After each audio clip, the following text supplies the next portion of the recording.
Hello! Good morning mga ka-Unitics! This is Leigh, happy to go with the flow. And welcome to my YouTube channel, my one and only channel, Yung Channel! So ngayon mga ka-Unitics, ang aking vlog is papakita ko po sa inyo kung paano magluto ng sinigang na corned beef.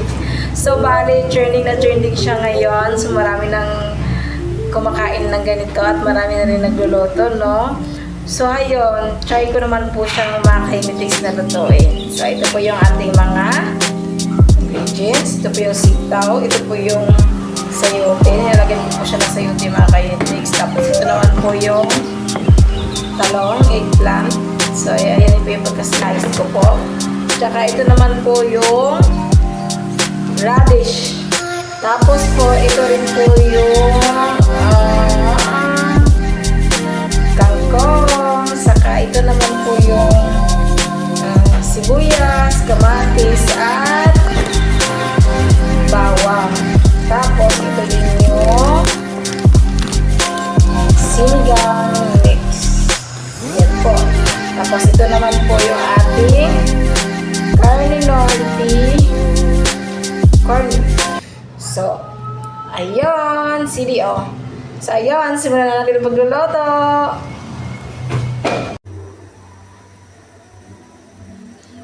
Ayan na po siya mga ka-Unitics. Ayan na siya. Ayan.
So, ito na po yung result.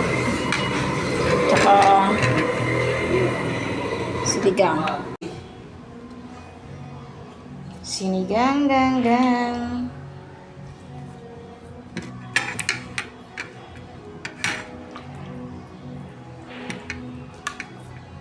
Okay, guys.